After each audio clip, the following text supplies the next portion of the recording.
Before we proceed to our next problem, let us define first some of the terms and conditions or laws in the magnetic field or in the magnetostatic. So first is the symbol for the magnetic field. So the symbol for magnetic field is letter B. So magnetic field, and it's measured by the SI unit T or Tesla, as well as we have the symbol for charge, which is Q, and we also have the symbol for the magnetic force, which is F, magnetic force. We also have the velocity of the particle, which will be the symbol is letter V. So velocity of the particle. Suppose we have this figure. This is Y, this is X, this is, say, have a particle here. We also have presence of the magnetic field going to, say, so this is the magnetic field. So the charge wants to create a helical path. So let's create a helical path there. So the motion of the particle is circular part or circular helical path. So what are the conditions? It says here that the magnetic force should be perpendicular to the velocity. So therefore, if your velocity is going upward, therefore your force, if the velocity is going upward, therefore your force must be going to the right, probably to the right, probably to the left. Depends. Should be perpendicular to the velocity. The next condition is the velocity must be perpendicular to the magnetic field. So how does it works? For example, your magnetic field is going to the right, therefore the velocity must go upward or downward.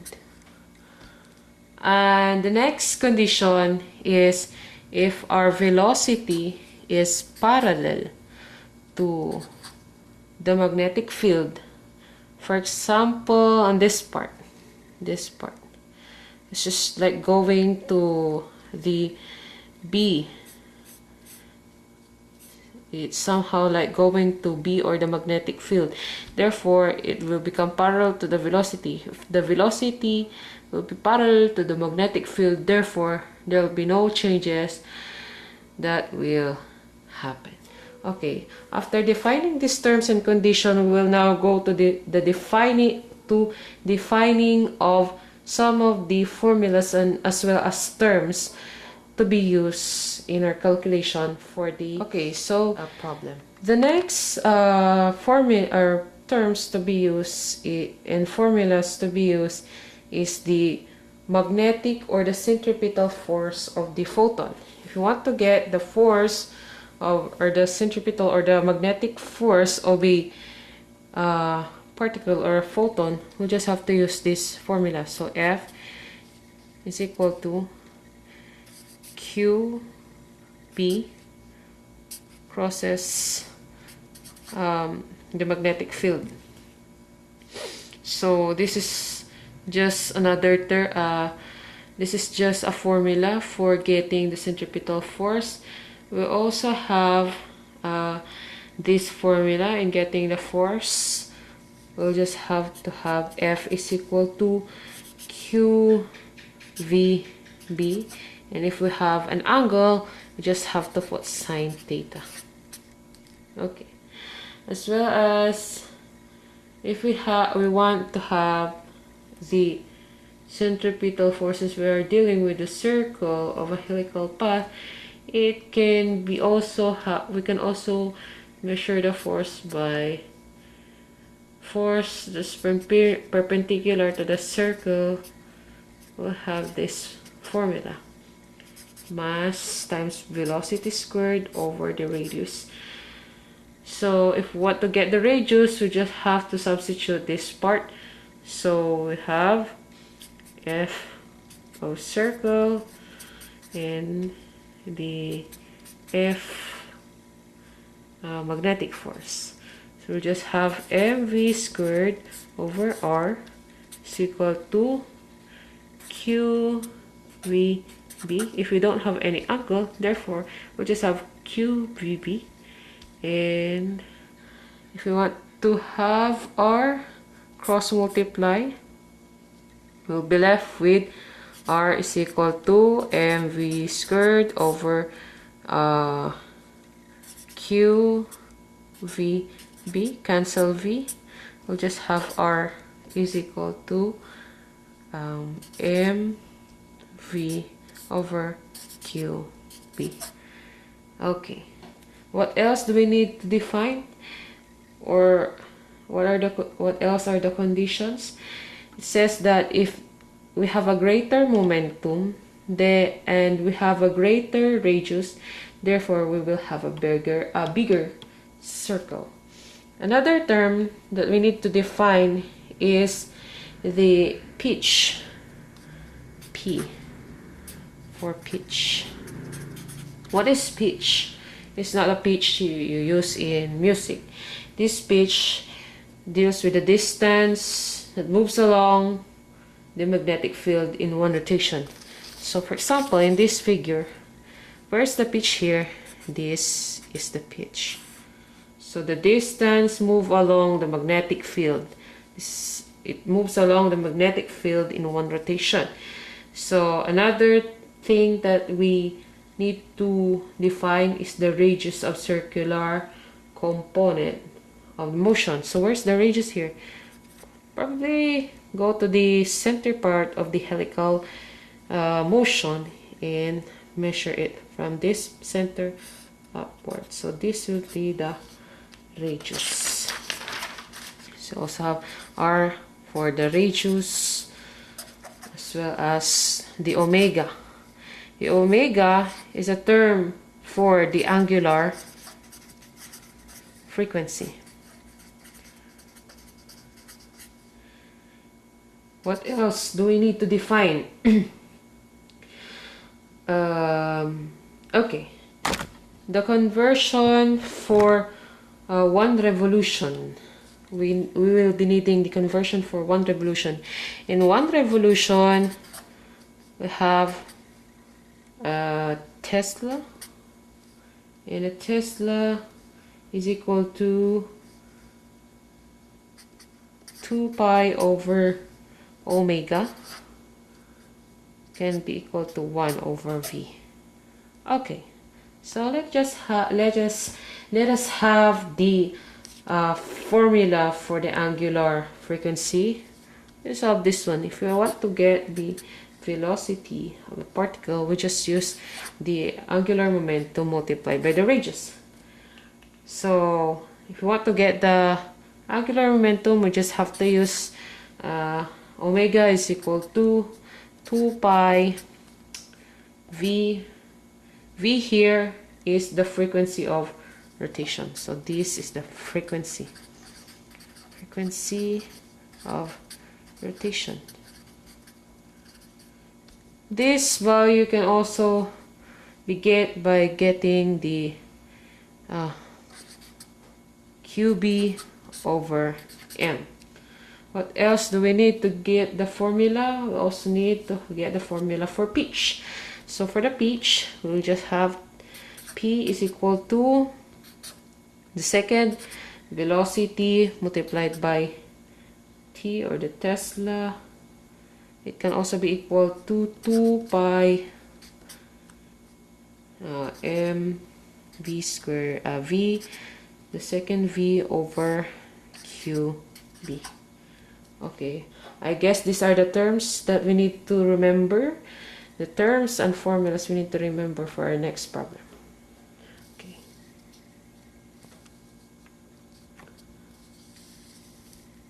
10 raised to negative 27 kilogram, and a uniform magnetic field is directly along the x-axis. So it's long direct in the x-axis with a magnitude of 0.500 Tesla.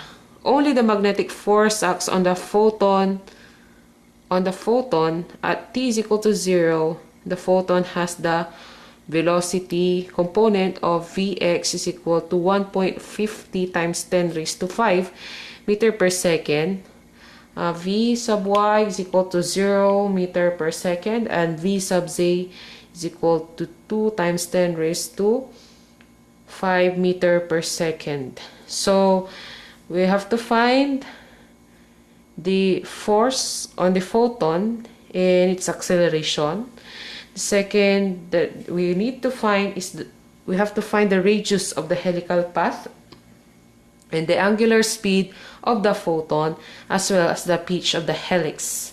So the distance traveled along the helix axis per revolution. So before we tackle this one, we need to get the given or list the given, so that if we try to solve something or we need some given, we can easily see it by just looking at the given. So the givens are the charge of the photon. The charge of the photon is 1.6 times 10 raised to negative 19 coulomb. We'll just have the mass, which is equal to 1.67 times 10 raised to negative 27 kilogram, as well as the B, or the magnetic force, is equal to 0.500 Tesla. Remember that it is moving along the x-axis, so let's just put a vector unit of x here so that we will not be confused at t is equal to 0 according to the given. As well, we are given the component vectors of x, y, and z. The Vx is equal to 1.5 times 10 raised to 5 meter per second. Vy is equal to 0 meter per second. And Vz is equal to 2 times 10 raised to 5 meter per second. So these are the givens to be used. So in the first part, we have to find A. Find A. What are the missing parts in the finding? We have to find the force. We have to find the force of the photon. What is the force of the photon? And as well as the acceleration. So according to given, we have Q, we have charges, we have mass of the photon, we also have the magnetic field, we also have the components of V. So we have to get the force. Remember that the formula for force is equal to Q V B if the angle was not given. So to tackle or deal with force, we have to have a Q or a charge. We also need a V. We have different kinds of V. We have different components. We have components of X, Y, and Z. And we only have one magnetic field, which is 0.500 Tesla. So since B is on the x-axis, or the magnetic field is on the x-axis, F at x is constant. Remember, remember our condition that if F is parallel, or if B, I should say, if B is parallel to the velocity, V is at x hat, and the velocity at the component x is parallel to the magnetic field, therefore something or anything will not change. So it will be constant since it's along the magnetic field, so we will assume this is constant, so it will become 0. And as well, F at y is also 0 since the velocity on y-axis is 0. Remember the given F, the V is equal to V sub y is equal to 0. Therefore, F here is equal to 0. On the x, F is also equal to 0. So we're just left with F at Z. So the F at Z is perpendicular to the magnetic field, or B.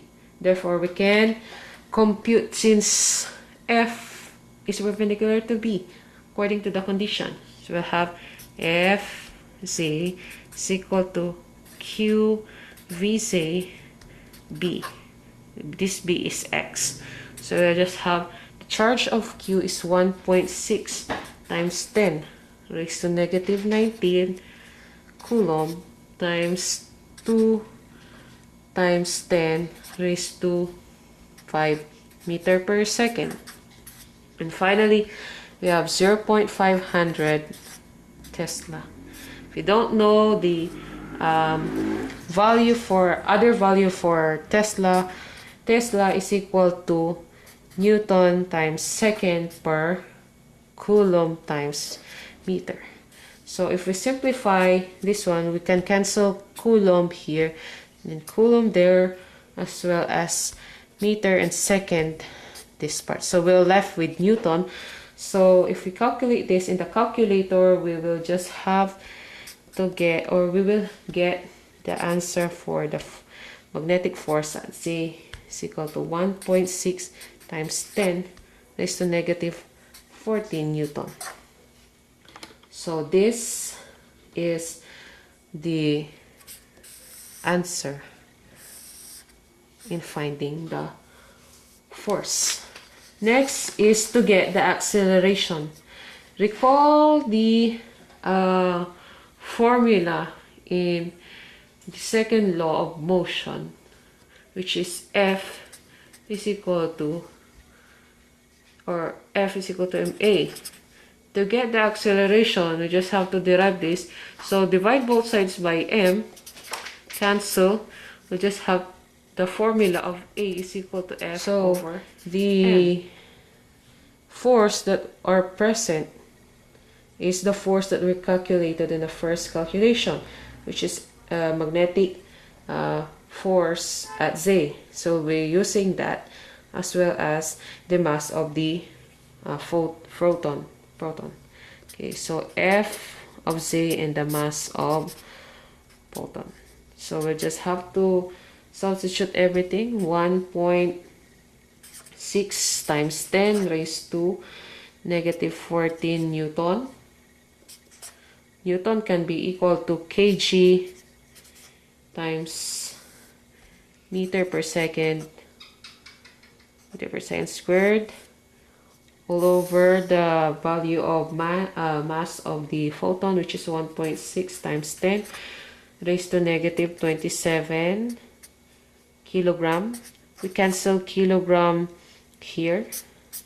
So our acceleration, the acceleration of our photon is equal to 9.58 times 10 raised to 12 meter per second.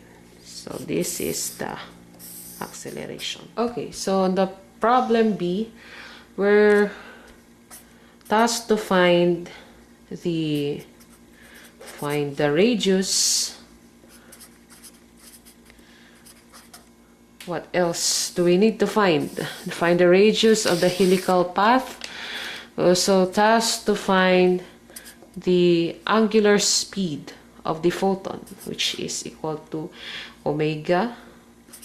And finally, the pitch. So first is we have to find the radius. The formula again for radius is equal to r m v over q p. Since vx is 0 because it's along the magnetic field, and vy is also 0, we only have the velocity at, say, 2 use. So just put vz. So we substitute everything. We substitute the given to the formula. So we'll have 1.67 times 10 raised to negative 27 kilogram times Vz is 2 times 10 raised to 5 meter per second all over Q. Q is 1.60.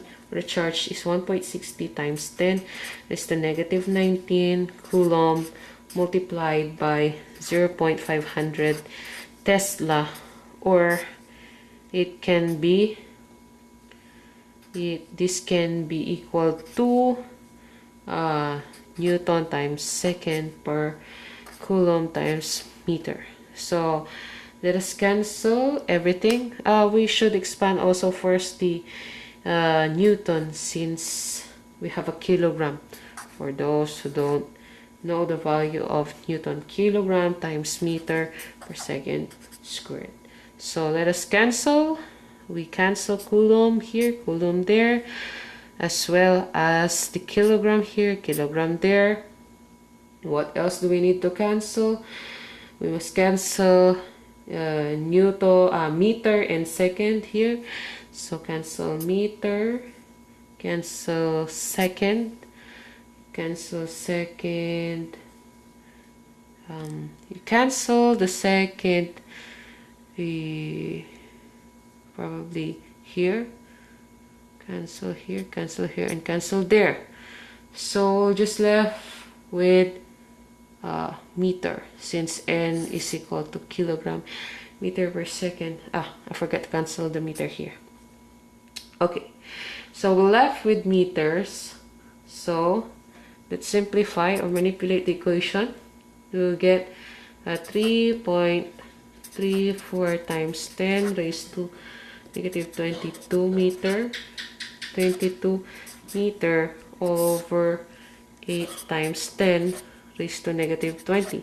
So if we further simplify this, the radius of the helical path is 4.175 times 10 raised to negative 3 meters. Okay. So again, according to the rules that we've read, the greater the radius is the bigger the circle. So I guess the circle is not that big. Okay, next is we need to find the angular speed of the proton. Okay, so for the angular speed, we have the omega is equal to 2 pi v, and again v can also be equal to q b over m. So we'll just first calculate the value for v here, the frequency of rotation. So the frequency of rotation here is 1.60 times 10 raised to negative 19 coulomb times 0.500 Tesla divided by the mass, which is 1.67 times 10 raised to negative 27 kilogram. Next, After that, you cancel everything that is within the Tesla. If you are you mental math everything, you'll be left with Newton. You cancel here everything. If you're expert on the value of Tesla, you'll just left with Newton. So if you manipulate this further, 8 times 10 raised to negative 20.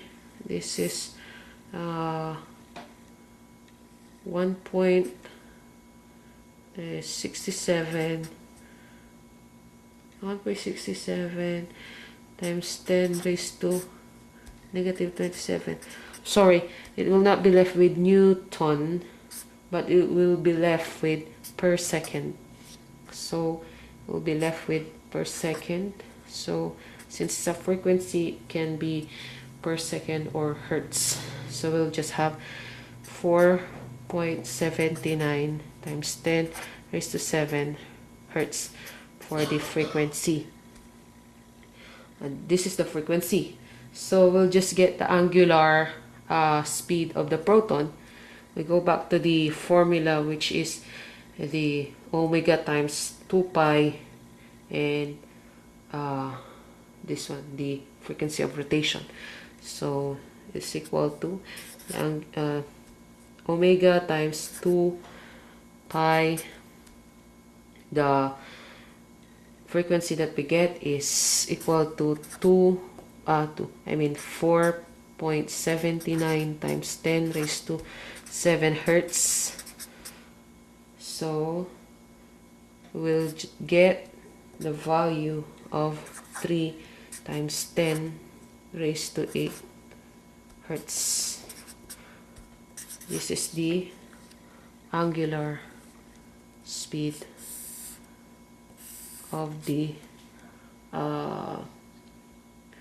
angular speed of the photon. But this is not just the angular speed. Actually, this is the angular and this is the angular frequency. If you want to get the angular speed, we just recall the formula. V is equal to if you recall the formula, V is equal to the angular frequency omega multiplied by the radius of the helix. So our angular